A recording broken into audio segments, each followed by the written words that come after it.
Et Claude Moniquet, spécialiste du renseignement et de l'Europe de l'Est. Claude Moniquet, bonjour. Bon. Claude Moniquet, à votre avis, que veut Vladimir Poutine ?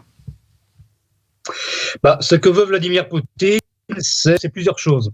Je pense que Vladimir Poutine aimerait bien être un partenaire, entre guillemets, respecté du monde occidental, mais il veut surtout non pas reconstituer, comme on le dit parfois, l'Union soviétique, ça je n'y crois pas une seconde, mais il veut s'assurer de la neutralité d'étrangers proches, et en particulier de l'Ukraine.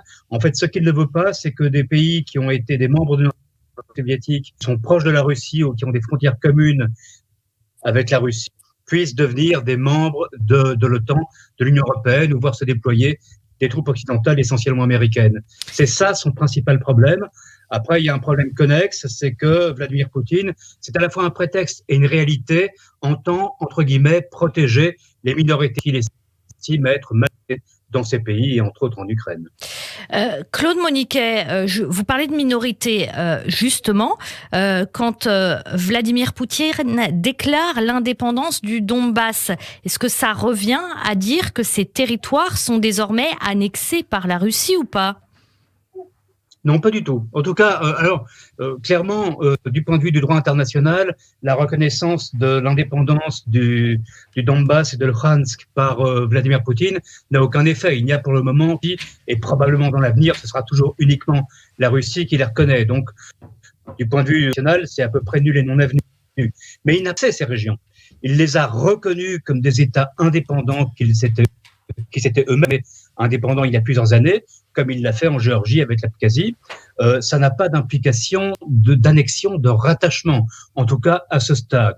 Plus tard, bien entendu, on verra, mais à ce stade, il n'est pas question, ça n'est pas la situation de la Crimée, qui, elle, a été, nous disons, annexée, les Russes disent réintégrée dans la Russie. La guerre larvée à la frontière ukrainienne dure déjà depuis plusieurs années, en fait, Claude Moniquet. Qu'est-ce qui a été le facteur déclenchant de la décision de Vladimir Poutine ? En quoi, précisément, quelque chose aurait changé ces dernières semaines ?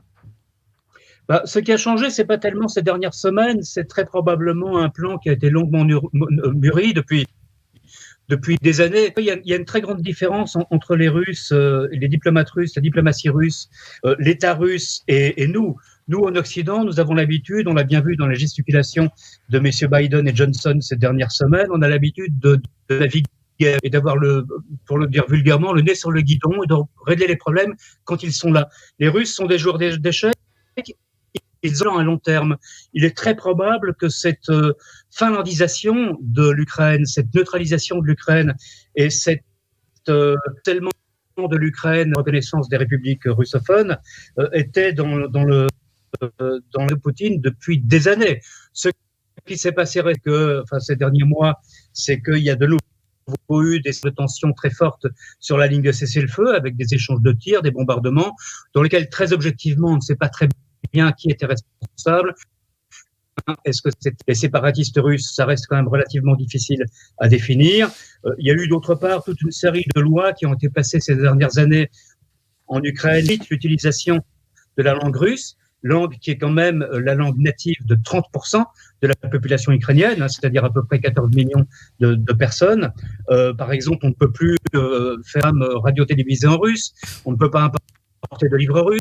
Si on publie un journal en russe, on doit en publier une version en ukrainien. Enfin, une série de choses qui ont été vécues comme extrêmement et oppressantes par les Russes et qui ont été un prétexte pour Vladimir Poutine. Alors, on voit des images du déploiement russe à la frontière ukrainienne, apparemment des images américaines. On voit aussi des feux d'artifice au Donbass par rapport aux déclarations de Vladimir Poutine hier. La guerre, c'est aussi une guerre des images. Vous, quand vous voyez tout ça, Claude Moniquet, vous notamment, qui êtes aussi spécialiste du renseignement, que voyez-vous dans ces images ? Je vois que, à nouveau, comme je le disais tout à l'heure sur la préparation, sur les plans long terme, je vois que la Russie, comme souvent, a quelques longueurs d'avance sur nous, que beaucoup de choses étaient préparées, étaient prévues, devaient se réaliser, et qu'on est là sur pour le dire d'une manière un peu kissingerienne, en réelle politique, on est à un tournant. Maintenant, en fait, la balle n'est plus tellement dans le camp de la Russie. La Russie a fait ce qu'elle voulait. Je ne pense pas qu'il y ait actuellement de plan de la Russie pour aller jusqu'à Kiev, parce que là, les conséquences internationales seraient extrêmement dommageable certainement pour Moscou, mais en fait la balle est dans le camp de l'Ukraine. Comment l'Ukraine va-t-elle réagir? Si l'Ukraine ce soir, demain, cet après-midi décider les républiques reconnues par Vladimir Poutine et qui pour elle sont toujours parties de son territoire, là on sera dans une situation de conflit ouvert. Mais je ne pense pas que ce sera Poutine qui prendra cette initiative. Justement, l'ONU proteste, Emmanuel Macron dénonce, les États-Unis accusent, mais en fait, qu'est-ce que va faire la communauté internationale? Elle parle de sanctions. Alors, c'est quoi ces sanctions exactement et peut-elle aller beaucoup plus loin que ça? Alors, d'abord, il faut dire qu'il y a quand même beaucoup d'hypocrisie. Je ne défends pas Vladimir, je ne suis pas son avocat, d'ailleurs je ne pense pas qu'il ait réellement besoin d'un avocat. Mais quand nous envahissons, quand les Américains envahissent l'Irak en 2003, quand nous séparons le Kosovo de la Serbie en 99-2000, est-ce qu'on respecte tellement le droit international? Quand on intervient en Libye, est-ce qu'on, même s'il y a une résolution de l'ONU, est-ce qu'on fait tellement de cas du droit international? Est-ce que le droit international n'est pas simplement un outil qui nous sert à nous opposer aux pays que nous n'aimons pas tellement, avec lesquels nous avons des relations difficiles, quand ils font quelque chose que nous faisons régulièrement depuis des décennies? Donc là, déjà, il y a une grande hypocrisie. Deuxièmement, je pense qu'au niveau des sanctions, on va beaucoup s'agiter, crier, on va dire qu'on ne veut plus de gaz russe, par exemple. D'abord, si on veut plus de gaz russe, il faut savoir où on va trouver le gaz dont on a besoin, parce que manifestement, et ça se voit au sommet du Qatar, les pays du Golfe ne sont pas prêts à livrer autant que nous en avons besoin. Et deuxièmement, il y a un débouché tout trouvé pour le gaz russe, c'est la Chine, qui elle ne demande qu'à l'acheter. Donc je pense que réellement, au-delà du symbolique, les capacités de sanction de l'Occident par rapport à la Russie sont extrêmement limitées, même si elles peuvent faire mal dans à un certain moment. Hein. L'interdiction de voyager, le gel des avoirs russes, mais il n'y en a plus beaucoup en Occident, l'interdiction d'utiliser des mécanismes de paiement internationaux comme SWIFT, ça peut faire mal, en tout cas de manière provisoire et transitoire à l'économie russe, mais je pense que la Russie peut s'en sortir. Donc je crois que notre capacité à agir est réellement relativement limité. Claude Moniquet, Pierre Servan, expert militaire, disait hier, en fait, le but de Vladimir Poutine, et il y est arrivé, c'est de faire peur, de terroriser les pays de la région. Est-ce que vous partagez cette analyse? Si oui ou sinon, pourquoi?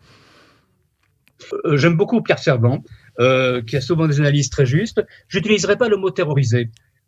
Disons, c'est les rappeler à une certaine réalité. On revient à la réelle politique.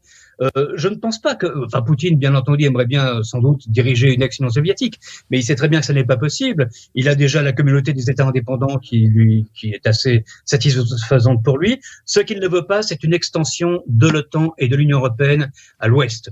Et malgré tout ce qui se dit, il semblerait qu'au moment où la Russie a accepté la réunification de l'Allemagne en 1989-1990, on a plus ou moins tacitement promis aux Russes que l'OTAN ne s'étendrait pas à l'Est.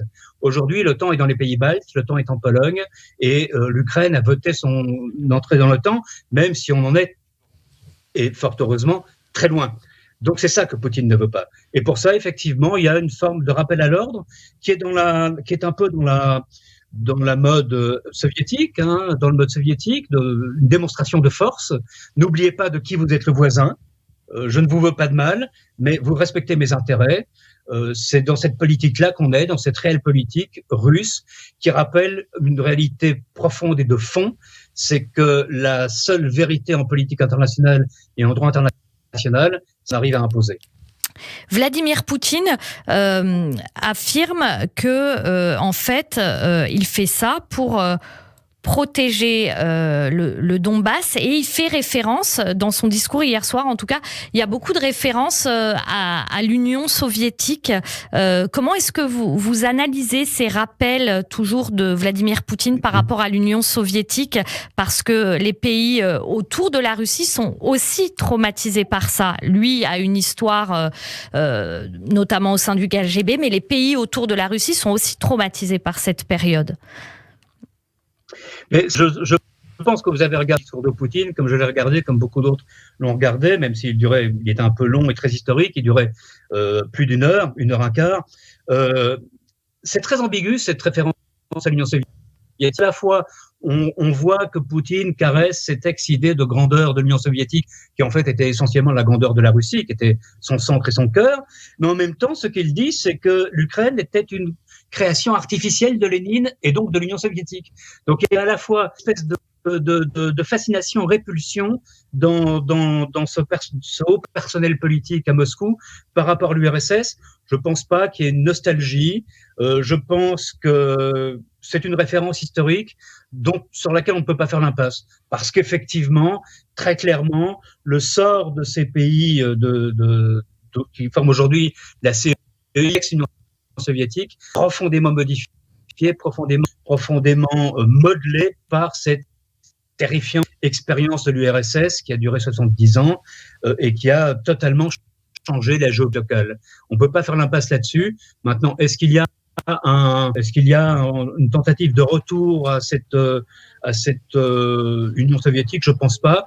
Est-ce que le passé de Vladimir Poutine dans le KGB est une explication de son comportement? Très certainement, parce que le KGB, c'était quand même une élite de ce système, système déplorable, hein, mais c'était une élite de ce système, c'était les meilleurs, c'était les plus patriotes. Donc effectivement, peut-être se sont-ils responsables du maintien de la grandeur de la Russie. Mais en définitive, c'est ce que fait M. Biden aux États-Unis, c'est ce que fait M.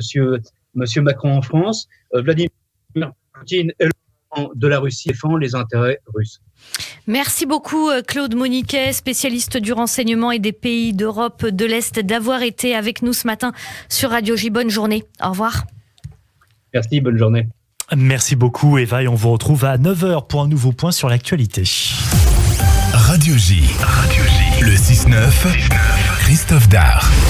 Et bien sûr, on y reste avec cette situation en Ukraine. On en reparle de cette situation en Ukraine avec l'angle éco. À présent, l'angle économique. C'est l'heure de la chronique économie de Margot Haddad. Washington qui menace la Russie de sanctions